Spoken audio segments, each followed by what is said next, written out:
I listen to lots of hip-hop and watch MTV Cribs. Hey, MTV Cribs, just talked about that.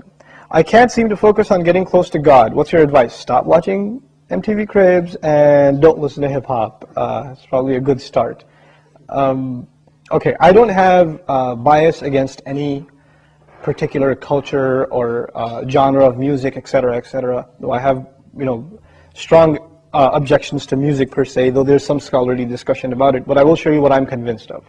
I think nowadays music is probably one of the easiest means to lose your moral sense. Music is audio pornography today. That's what it is.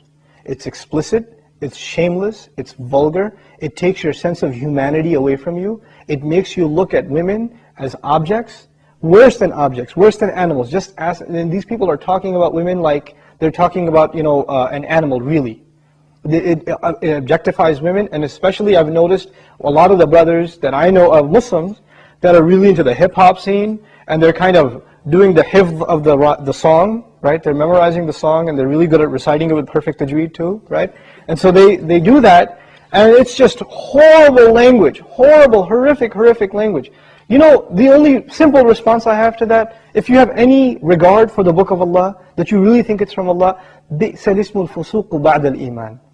Even the name, the mention, the word for something bad is terrible once you have faith. Even the mention of something terrible is horrible for you, it's harmful for you after you have faith. You have to have a clean tongue. You have to say what قُلْ لِعِبَادِي يَقُولْ الَّتِي هِيَ أَحْسَنُ. Tell my slaves to say that which is the best. Say what is the best. Say good things from your mouth. So this is the first thing. When you say horrible things, and you say things that are in direct contradiction to the moral gauge Allah gifted us with, then obviously you're deviating from your natural fitrah, your predisposition to turn to Allah. And when you constantly listen to garbage like that, then you get deviated. And you don't find pleasure except in disobedience to Allah, and that's a sign of a sick heart. So one has to distance themselves from this. This is the first step. And I'll tell you, this is my personal measure. This is not a fatwa. It's my personal analysis. You don't have to take it. But if a person finds listening to the Qur'an annoying, after they've been listening to hip-hop and this and that for a long time, and as soon as somebody puts the Qur'an on in the car, you know what they say? Oh man, turn that off, man. I don't want to, I just want to talk.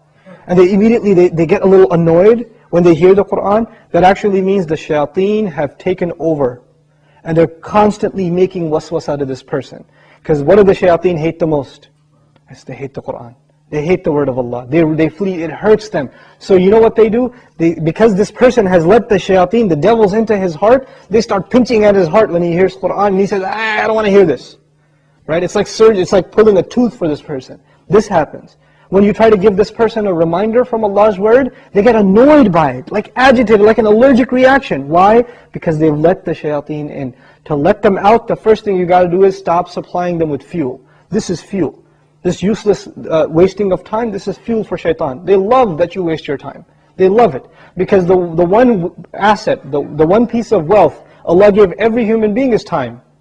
And what is music and TV and YouTube and Facebook and MySpace and like Twitter and whatever else? If you're spending hours and hours and hours on this stuff, what is it except destroying your time? It's taking that one asset away from you. Shaitan would love nothing more. May Allah subhanahu wa ta'ala give you the strength to get away from these temptations.